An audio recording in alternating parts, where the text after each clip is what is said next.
The room was quiet except for the faint ticking of the clock on the wall.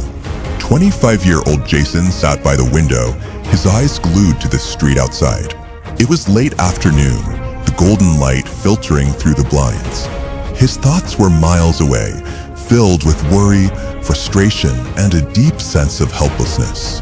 He had just completed his studies with high hopes, but the reality was far different from what he had dreamed. Few months had passed since he graduated, and not once had a job opportunity knocked at his door. The system, he thought, was against him.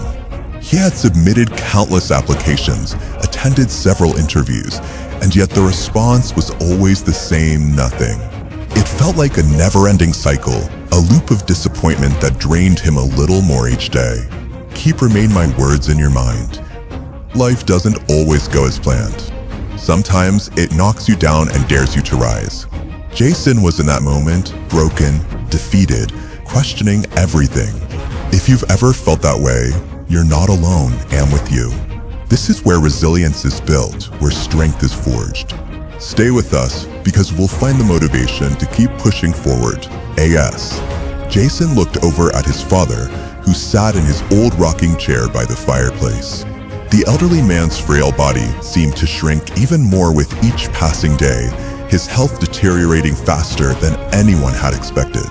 Jason had always known that his father wasn't getting any younger, but the sudden decline had hit harder than he'd anticipated. He had to take care of everything now, his father, the house, the daily chores. And while he loved his father dearly, a heavy weight rested on his shoulders.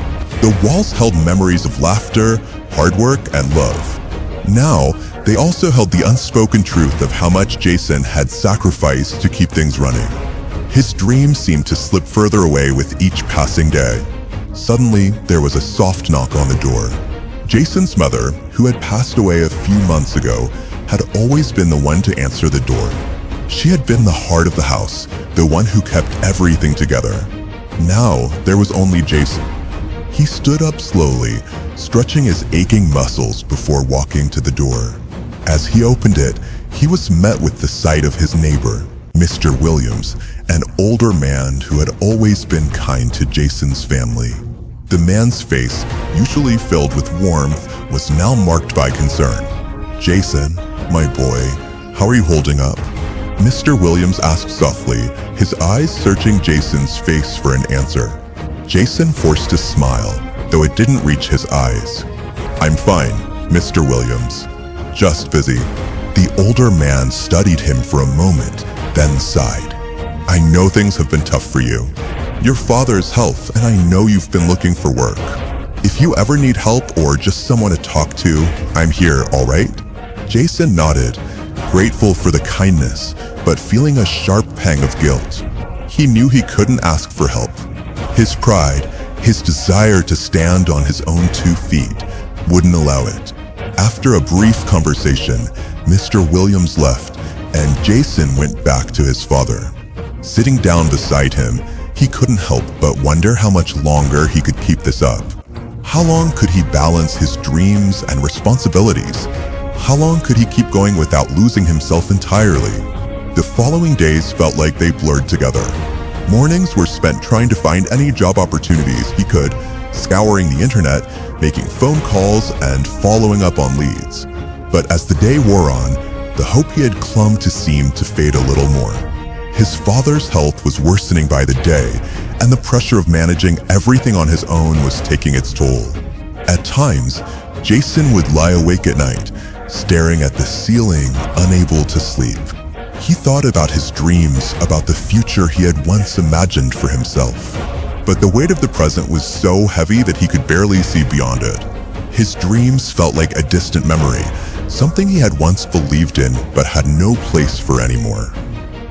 Then, one day, after another long string of rejections, Jason received a phone call. It was from a local petrol station. They had a position available for a cashier, and they wanted to interview him. For the first time in months, a spark of hope flickered in his chest. It wasn't the career he had dreamed of, but it was something. It was a chance to earn money, to take care of his father, to keep the house running. It was a lifeline. The interview was brief, and before he knew it, Jason found himself starting the job. The days at the petrol station were long and exhausting, but it was work. He had a paycheck, and for the first time in a while, he felt like he was doing something that could help his family. Jason's routine was now set. Wake up early, work long hours at the petrol station, come home to care for his father, prepare meals, and clean the house. The hours felt endless, but at least there was a sense of purpose. But as the weeks went by, Jason began to realize something. He couldn't stay in this cycle forever. He needed to find a way to improve his situation, to find a path that would give him more than just survival.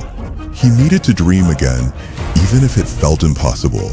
One evening, while working at the petrol station, Jason was approached by a man he hadn't seen before.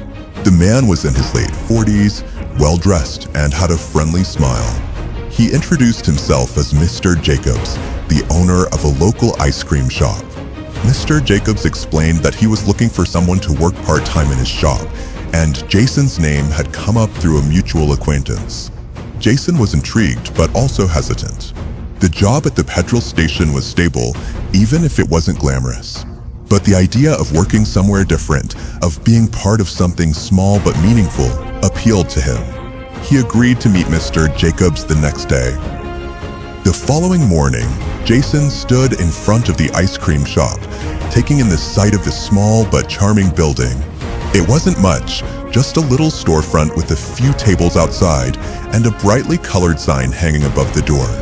But something about it made him feel like this could be a new beginning. As he walked inside, he was greeted by Mr. Jacobs, who smiled warmly. "I'm glad you decided to come by, Jason. Let me show you around." Jason followed him inside, where the scent of freshly made ice cream filled the air. There were a few workers behind the counter, busy scooping and serving customers, all of them looking content in their work. Mr. Jacobs gave Jason a quick tour, explaining the duties of the job. It was simple: scooping ice cream, serving customers, and keeping the shop clean.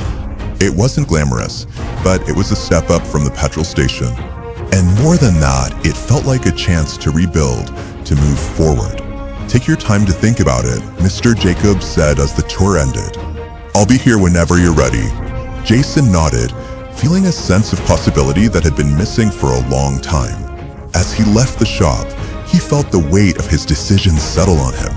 This could be the chance he had been waiting for.